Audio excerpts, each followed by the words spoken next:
আজকে মাইকেল মধুসূদন দত্তের অভিষেকের দ্বিতীয় অংশ আমরা শুরু করছি। দশম শ্রেণীর অভিষেক। তবে কেন তুমি গুণনিধি ত্যাজু কিঙ্করি রে আজি। তাহলে তুমি, অর্থাৎ ইন্দ্রজিৎকে প্রমীলা বলছে, যদি হাতি বা মাতঙ্গ সে যদি তার পায়ে ঠাঁই দেয় লতাপাতাকে, ব্রততীকে, তাহলে তুমি কেন আমাকে তোমার পায়ে ঠাঁই দিচ্ছ না? গুণনিধি, গুণনিধি হচ্ছে এখানে ইন্দ্রজিৎ, বহু গুণের সমাবেশ তার মধ্যে। ত্যাজু কিঙ্করি রে আজি, কিঙ্করি মানে হচ্ছে দাসী। ত্যাজু মানে ত্যাগ করছো আজকে কেন? যদি মাতঙ্গ বা হাতি ব্রততীকে তার পায়ে নিয়ে সে জঙ্গলে চলতে পারে, তাহলে তুমি কেন আমাকে তোমার পায়ে ঠাঁই দিয়ে যুদ্ধক্ষেত্রে যাচ্ছ না, নিয়ে যাচ্ছ না? হাসি উত্তরিলা মেঘনাদ। মেঘনাদ হেসে উত্তর দিল। কি উত্তর দিল? এই জায়গাটা আসে উভয়ের কথোপকথন, ইন্দ্রজিৎ এবং প্রমীলার কথোপকথন লেখো। ইন্দ্রজিতে জিতি তুমি সতী বেঁধেছ যে দৃঢ় বাঁধে। ইন্দ্রজিৎকে জয় করেছ। ইন্দ্রজিতে জিতি তুমি, যে ইন্দ্রকে জয় করেছে, সেই ইন্দ্রকে জয় করে যে ইন্দ্রজিৎ তাকে জয় করেছে সতী অর্থাৎ প্রমীলা। বেঁধেছ যে দৃঢ় বাঁধে, এখানে পত্নী প্রেম। দেখো ইন্দ্রজিতের মধ্যে আর এক চরিত্র বৈশিষ্ট্য দেখতে পাচ্ছি, যে তার মধ্যে রয়েছে পত্নী প্রেম।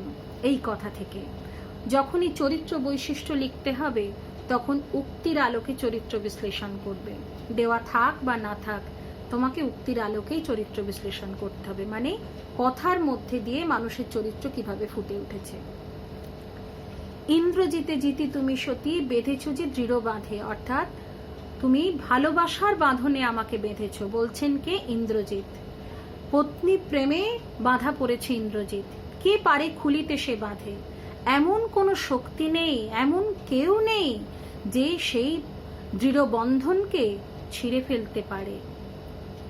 তরায় আমি আসিব ফিরিয়া কল্যাণী। তাড়াতাড়ি আমি ফিরে আসব কল্যাণী। কল্যাণী বলতে এখানে প্রমীলাকে বোঝানো হয়েছে। সমরে নাশি তোমার কল্যাণে রাঘবে। সমরে নাশ করে আসব, মানে সমর মানে হচ্ছে যুদ্ধ, যুদ্ধক্ষেত্রে নাশ করে আসব তোমার কল্যাণের জন্য রাঘবকে, অর্থাৎ রামকে মেরে শেষ করে আসব তোমার কল্যাণের জন্য। কি করে কল্যাণ সাধন হবে? না তাহলে পরে তার স্বামী বেঁচে যাবে, ইন্দ্রজিৎ বেঁচে যাবে, মেঘনাদ বেঁচে থাকবে যদি রাম মরে যায়। তাই কল্যাণী অর্থাৎ প্রমীলার মঙ্গলের জন্যই যুদ্ধক্ষেত্রে রামকে নিহত করে ফিরে আসবে ইন্দ্রজিৎ, এই প্রতিশ্রুতি দিচ্ছে প্রমীলাকে। বিদায় এবে দেহ বিধুমুখী। বিদায় মানে বিদায় দাও, এবে মানে এখন, দেহ মানে দাও। বিধুমুখী, বিধু মানে চাঁদ, চন্দ্রের ন্যায় মুখ, অর্থাৎ চাঁদমুখ প্রমীলা অপূর্ব সুন্দর দেখতে ছিলেন, তাই তাকে বিধুমুখী বলে সম্বোধন করেছে। উঠিল পবন পথে ঘোরতর রবে রথবর। উঠিল পবন পথে ঘোরতর রবে রথবর। হৈম পাখা বিস্তারিয়া যেন উড়িলা মৈনাক শৈল অম্বর উজলি। এখানে আবার তুলনা নাম্বার 6। উঠিল পবন পথে অর্থাৎ বায়ু, পবন মানে হচ্ছে বায়ু, বায়ু পথে যেন রথ উড়ে যাচ্ছে। এত দ্রুত গতিতে রথ ছুটছে যে রথকে দেখা যাচ্ছে না। ঘোরতর রবে, ভীষণ আওয়াজ। রথবর, এখানে রথবর বলতে বোঝানো হয়েছে ইন্দ্রজিৎকে। হৈম পাখা বিস্তারিয়া যেন উড়িলা মৈনাক শৈল অম্বর উজলি। এখানে আবার তুলনা 6 বলছে, একটু খেয়াল করো।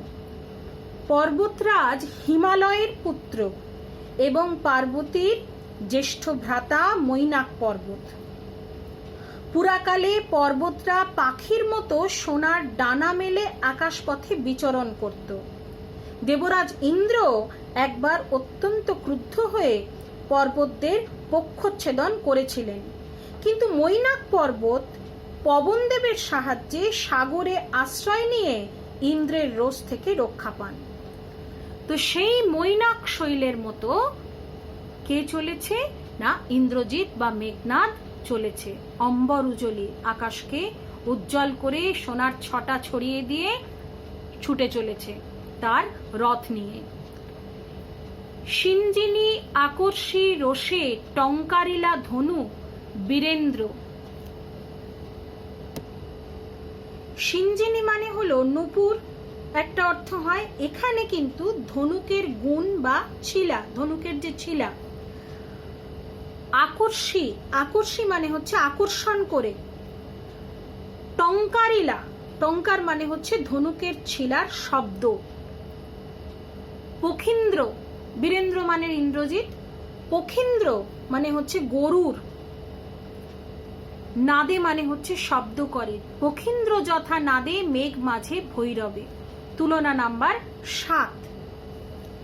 অর্থাৎ যখন ধনুকের ছিলা আকর্ষণ করে যুদ্ধের জন্য টঙ্কার দিলেন, ধনুকের ছিলায় টান দিলেন, তার শব্দ এত জোরালো, গরুর পাখি যখন তার আওয়াজ করে মেঘের মধ্যে যে অসম্ভব কম্পন বা ভৈরব গর্জন শোনা যায়, ঠিক সেই রকম গর্জন শোনা গেল মেঘনাদের ধনুকের টঙ্কারে।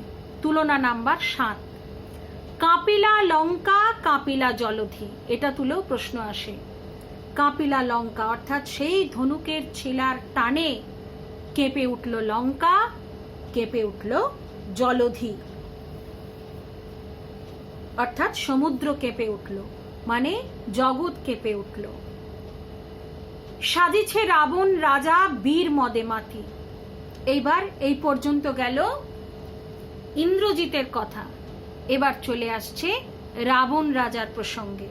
এবার রাবণ সাজিছে রাবণ রাজা, এদিকে রাবণ রাজাও কিন্তু প্রস্তুতি নিচ্ছেন। বীর মদে মাতি অর্থাৎ একজন বীর যেভাবে প্রস্তুতি নেয় যুদ্ধের জন্য, ঠিক সেইভাবে রাবণও প্রস্তুত হচ্ছেন বীর মদে মাতি। বাজিছে রণবাজনা গর্জিছে গজ, এখান থেকে বর্ণনা কিভাবে তার সজ্জার কথা, রণসজ্জার কথা, রাবণের যে রণসজ্জা এখানে চেহারা পাই সেই অংশটা এখান থেকে শুরু হচ্ছে। বাজিছে রণবাজনা অর্থাৎ যুদ্ধের দামামা বাজছে, যুদ্ধ যে হবে তার ঘোষণা হচ্ছে বাজনার মধ্যে দিয়ে, বাজিছে রণবাজনা। গর্জিছে গজ, গজ অর্থাৎ হাতি গর্জে উঠেছে। রেশে অশ্ব, ঘোড়ার ডাককে বলে অশ্বের রেশা, অর্থাৎ রেশে মানে ঘোড়ার চিৎকার শোনা যাচ্ছে। হুঙ্কারিছে পদাতিক, পদাতিক মানে যারা পায়ে হাঁটা সৈন্য, তারা হুঙ্কার দিচ্ছে। আর রথী মানে যারা রথে যুদ্ধ করবে সেই সৈন্যরা, তারাও প্রস্তুত। উড়িছে কৌশিক ধ্বজ, কৌশিক মানে রেশম পতাকা, ধ্বজ মানে পতাকা, রথের মাথায় উঠছে রেশমের পতাকা। একটু খেয়াল করো, 4 ধরনের সৈন্য আমরা দেখতে পাচ্ছি। অশ্বে আছে, গজের ওপর সৈন্য আছে, পদাতিক সৈন্য আছে, আর রথের সৈন্য আছে। 4 ধরনের সৈন্য আমরা দেখতে পাই। অশ্বে যারা যুদ্ধ করবে, গজর ওপরে থেকে যারা যুদ্ধ করবে, পদাতিক হয়ে যারা যুদ্ধ করবে, আর রথ থেকে যারা যুদ্ধ করবে। এই 4 ধরনের সৈন্যের কথা এখানে বলেছে। উড়িছে কৌশিক ধ্বজ মানে রেশম পতাকা আকাশে উঠছে, রথের মাথায় উঠছে। উঠিছে আকাশে কাঞ্চন কঞ্চুক বিভা, কাঞ্চন কঞ্চুক বিভা মানে সোনার আবরণের আলো। কাঞ্চন মানে সোনা, কঞ্চুক বিভা সোনার ছটা যেন ছড়িয়ে পড়েছে আকাশে। হেন কালে তথা দ্রুতগতি উতরিলা মেঘনাদ রথী। তাহলে এই পর্যন্ত গেল রাবণের রণসজ্জার বর্ণনা, এতটা পর্যন্ত, বিভা পর্যন্ত। ঠিক যখন এই রকম প্রস্তুতি নিয়েছেন রাবণ, এমন সময় সেইখানে দ্রুত গতিতে এসে উত্তরণ করলেন মেঘনাদ, রথী। রথী মানে রথে করে আরোহণ করে এসেছেন যে যোদ্ধা, সেই মেঘনাদ পিতার কাছে এলেন। নাদিলা করবুর দল, নাদিলা মানে গর্জে উঠল কে? রাক্ষস দল। তারাও প্রস্তুত যুদ্ধের জন্য। নাদিলা অর্থাৎ গর্জন করে উঠল সেনাবাহিনী। হেরি বীরবরে মহাগর্বে, হেরি মানে ঘিরে, বীরবরে মানে বীর শ্রেষ্ঠ কে ঘিরে মহাগর্বের সঙ্গে সৈন্যদল চিৎকার করে উঠল। অর্থাৎ যখন এসে মেঘনাদ দাঁড়ালো তখন তার জয়ধ্বনি দিয়ে তার সেনাবাহিনী সেই বীর শ্রেষ্ঠকে আবাহন জানালো এবং মহাগর্বের সঙ্গে। নমি পুত্র পিতার চরণে, আন্ডারলাইন করো, দেখো পিতার প্রতি যে শ্রদ্ধা সেইটা এখানে সেই চরিত্র বৈশিষ্ট্য ফুটে উঠেছে। নমি পুত্র পিতার চরণে, পিতার চরণে প্রণাম করলেন এসে মেঘনাদ, রাবণের চরণে বা রাবণের পায়ে প্রণাম করলেন। করজোরে কহিলা, হাত জোর করে পিতার কাছে বলছেন, হে রক্ষ কুলপতি, এটা আন্ডারলাইন করো, রক্ষ কুলপতি কে? রাক্ষস কুলের পতি অর্থাৎ রাবণ। শুনেছি মরিয়া নাকি বাঁচিয়াছে পুনঃ রাঘব, পিতাকে বলছেন ইন্দ্রজিৎ, শুনেছি মরে গিয়ে নাকি আবার পুনঃ মানে আবার বেঁচে উঠেছে রাঘব মানে রাম আবার বেঁচে উঠেছে। এই মায়া পিত বুঝিতে না পারি, বলছে কোন মায়া শক্তিতে একজন মানুষ সে মরে গিয়ে আবার বেঁচে ওঠে? পিতা বুঝতে পারি না কি করে সে বাঁচল। কিন্তু অনুমতি দেহ, পিতার কাছ থেকে অনুমতি চাইছে। দেখো পিতার প্রতি তার আনুগত্য, এটাও তার চরিত্র বৈশিষ্ট্য। কিন্তু অনুমতি দেহ, পিতার কাছ থেকে কিসের জন্য অনুমতি চাইছেন? সমূলে নির্মূল করিব পামরে আজি, সমূলে অর্থাৎ মূল সমেত, নির্মূল করিব ধ্বংস করব, পামরে মানে পাপিষ্ঠকে আজকেই, অর্থাৎ রামকে, তার সৈন্যদল, তার যারা তার সমর্থনে আছে তাদের সকলকে একসাথে আজকে ধ্বংস করে দেব। পামর মানে হচ্ছে পাপিষ্ঠ, পাপিষ্ঠ এখানে রামকে বলেছে ইন্দ্রজিৎ, যে আজ সকলকে ধ্বংস করে দেব। ঘোর সরানলে করে ভস্য, স্বরের অনলে অর্থাৎ তীর বর্ষণ করে তাদেরকে ভস্য করে দেবে, ছাই করে দেবে। বায়ু অস্ত্রে উড়াইব তারে, বায়ু অস্ত্র বিভিন্ন অস্ত্র আছে, কোনোটা ভস্য করে দেয়, কোনোটা উড়িয়ে দেয়, এরকম অস্ত্র শিক্ষা ইন্দ্রজিতের আছে। বায়ু অস্ত্রে তাকে উড়িয়ে তাকে ভস্য করে দেবে ইন্দ্রজিৎ রামকে। নতুবা হয় তাকে শেষ করে দেবে, না হলে কি করবে? দ্বিতীয় পথ, নতুবা বাঁধিয়া আনি দিব রাজপদে, না হলে পরে তাকে বেঁধে এনে রাজপদে মানে রাবণের পায়ে তাকে সমর্পণ করবে ইন্দ্রজিৎ। এই শুনে আলিঙ্গি কুমারে চুম্বি শির মৃদুস্বরে উত্তর করিলা তবে স্বর্ণলঙ্কাপতি। আলিঙ্গন করে কুমারে অর্থাৎ ইন্দ্রজিৎকে জড়িয়ে ধরে তার পিতা তার মাথায় চুম্বন করলেন।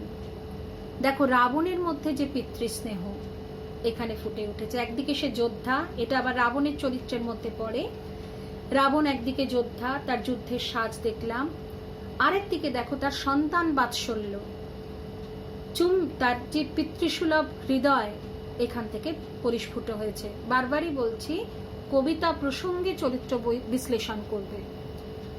চুম্বি শির মাথায় চুম্বন করলেন রাবণ ইন্দ্রজিতের, মৃদু স্বরে উত্তর করিলা তবে স্বর্ণলঙ্কাপতি। খুব মৃদু স্বরে, খুব ধীর স্বরে উত্তর দিলেন ইন্দ্রজিতের কথার স্বর্ণলঙ্কাপতি অর্থাৎ রাবণ।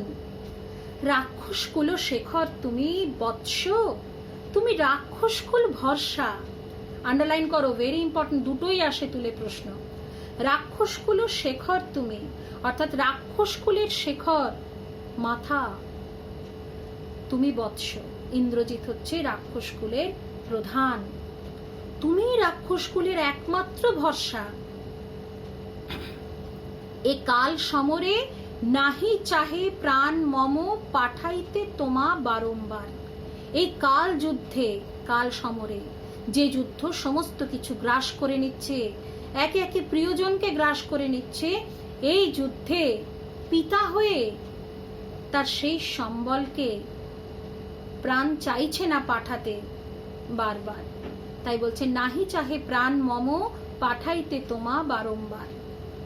তার পিতৃসত্তা জেগে উঠেছে এবং সেই সন্তান বাৎসল্য থেকে আর মন চাইছে না যে তার এই একমাত্র রাক্ষসকুল ভরসা, রাক্ষসকুলের শেখর ইন্দ্রজিৎকে যুদ্ধে পাঠাতে, যদি তাকে হারায় সেই ভয়ে।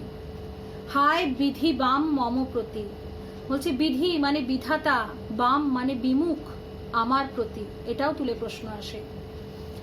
ঈশ্বর বা বিধাতা যেন রাবণের প্রতি বিমুখ হয়েছেন, তাই তার ধীরে ধীরে একের পর এক ক্ষতি হয়ে যাচ্ছে, একে একে প্রিয়জন মারা যাচ্ছে যুদ্ধক্ষেত্রে। কে কবে শুনেছে পুত্র ভাসে শিলা জলে, আন্ডারলাইন করো, খুব আসে এটা। রাবণ মেঘনাদকে বলছেন, পুত্র এই কথা কখনো শোনা গেছে যে শিলা জলে ভেসে থাকে? শিলার বৈশিষ্ট্য হলো সেটা ডুবে যায়, কিন্তু মায়া শক্তিতে শিলাকে জলে ভাসিয়ে রেখেছে রাম। কে কবে শুনেছে লোক মরি পুনঃ বাঁচে? কেউ কখনো শুনেছে যে লোক মরে গিয়ে পুনরায় বেঁচে ওঠে?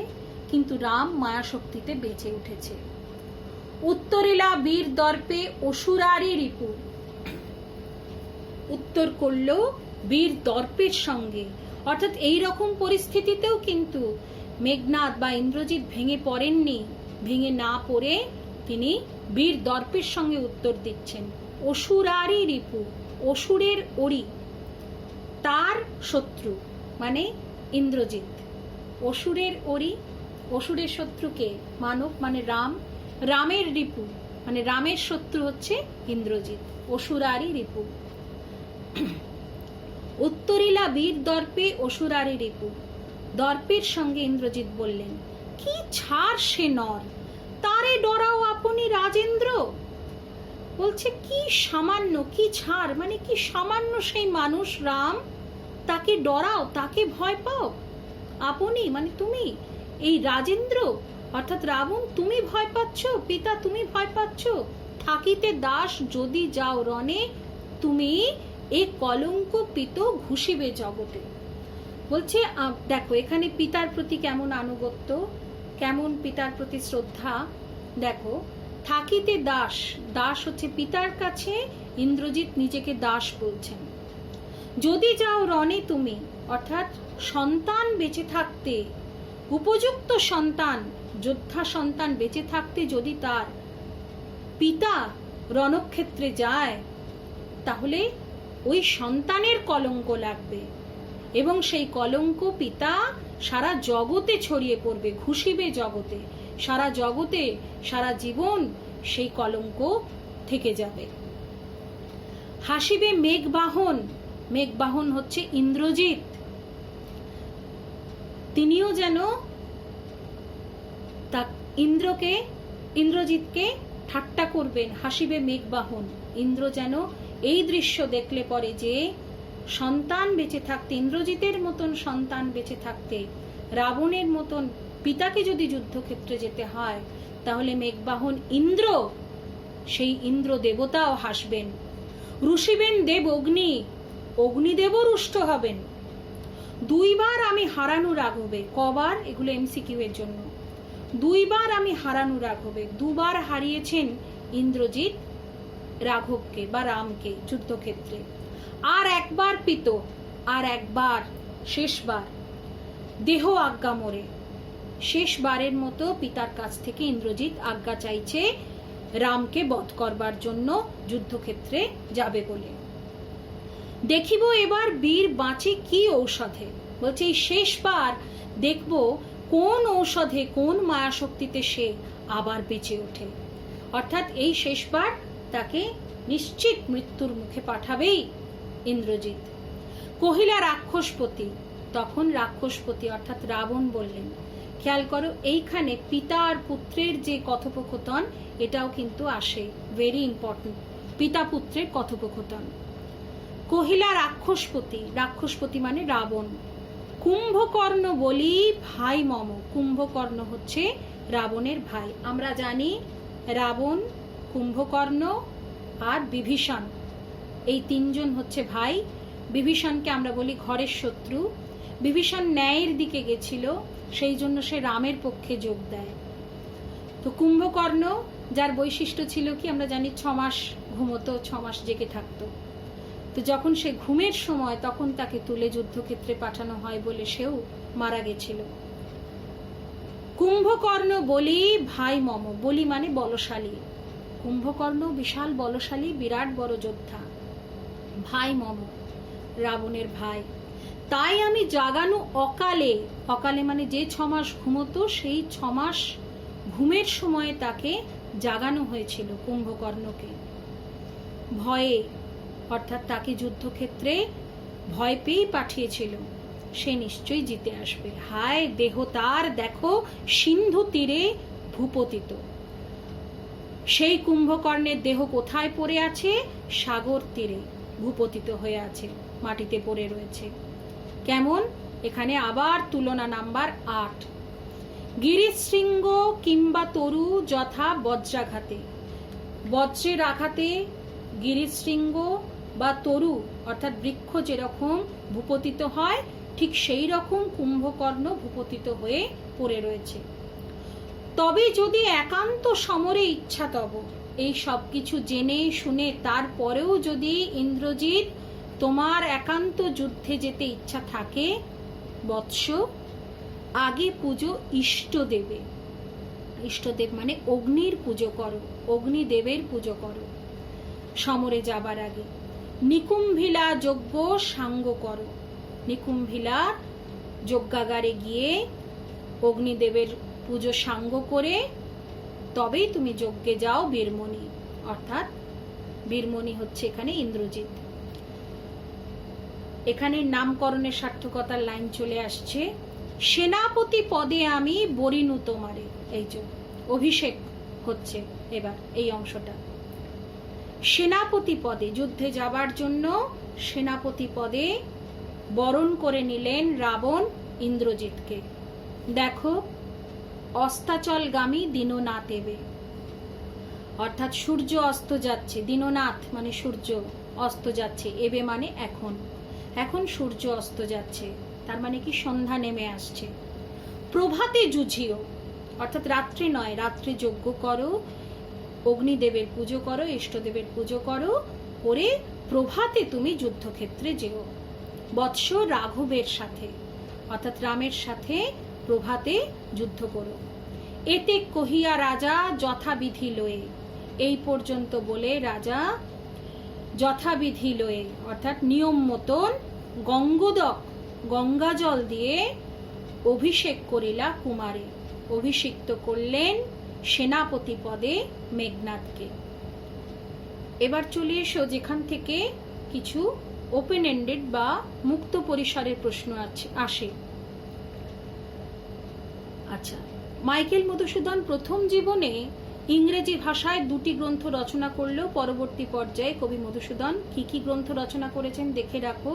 মেঘনাদ বধ কাব্য, তিলোত্তমা সম্ভব কাব্য, বীরাঙ্গনা কাব্য, ব্রজাঙ্গনা কাব্য, চতুর্দশপদী কবিতাবলী, যেটাকে সনেট বলছে।